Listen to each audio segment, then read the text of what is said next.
राजस्थान का भूगोल में आज हम दक्षिणी पूर्वी राजस्थान पठार, जिसे दक्षिणी पूर्वी हड़ौती पठार या हड़ौती पठार के नाम से भी जाना जाता है, उसका अध्ययन करेंगे। इसको दो लघु इकाइयों में विभाजित किया जाता है। ये पठार विंध्यन कगार भूमि और दक्कन लावा पठार।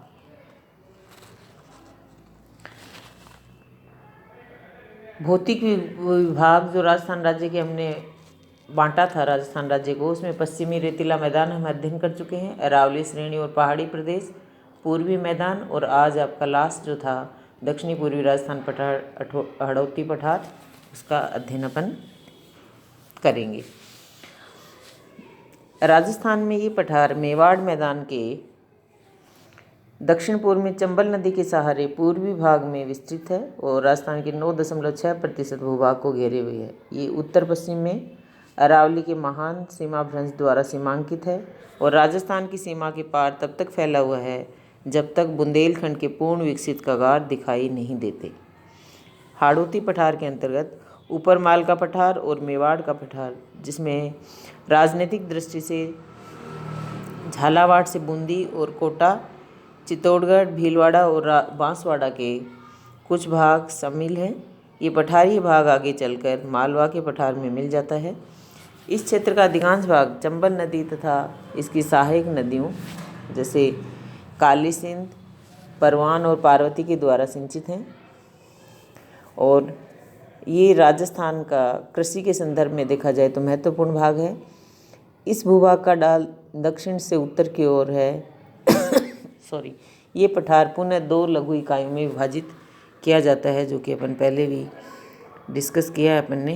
ये यहाँ पे आप देख पा रहे हो हाड़ौती पठार, जिसमें इसके दो भाग विंध्यन कगार और दक्कन लावा पठार। विंध्यन कगार भूमि, ये कगार भूमि क्षेत्र बड़े बड़े बलुआ पत्थरों से निर्मित है जो स्लेटी पत्थरों के द्वारा पृथक दिखाई देती है। कगारों का मुख बनास और चंबल के बीच दक्षिण पूर्व दिशा की ओर है तथा बुंदेलखंड में पूर्व की तरफ फैले हुए हैं। उत्तर पश्चिम में चंबल के बाएं किनारे पर तीव्र ढाल वाले कगार दिखाई देते हैं। उसके बाद एक कगार खंड स्थित है जो धौलपुर और करौली के क्षेत्रों पर फैला है। इस क्षेत्र का कगार भूमि की ऊंचाई 350 मीटर से 550 मीटर के बीच है।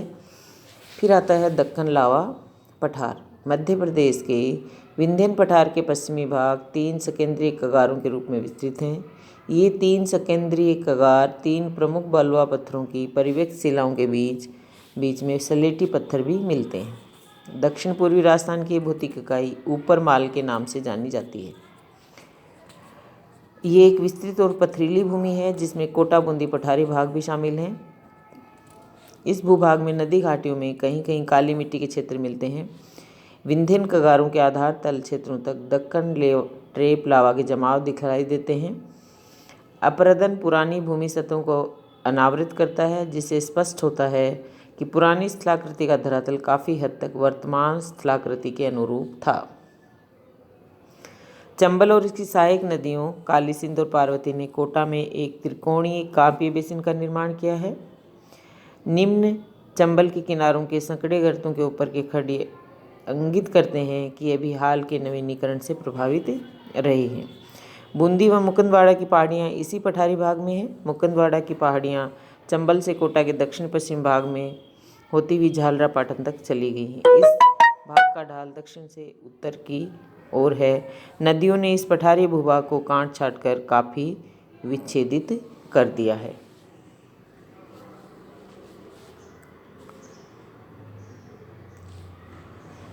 ये था अपना दक्षिणी पूर्वी राजस्थान पठार और इसके साथ ही अपना जो भौतिक स्वरूप के आधार पर राज्य को राजस्थान को अपन ने भौतिक विभागों में बांटा था, वो आपका कंप्लीट होता है। और इसमें से आपके एग्ज़ाम में कोई भी एक जो है पोर्शन, या आप कह सकते हो पूरा क्वेश्चन आता है तो आप इसको बहुत ही ध्यानपूर्वक अध्ययन करके अपने नोटबुक में भी मानचित्र सहित बनाएंगे।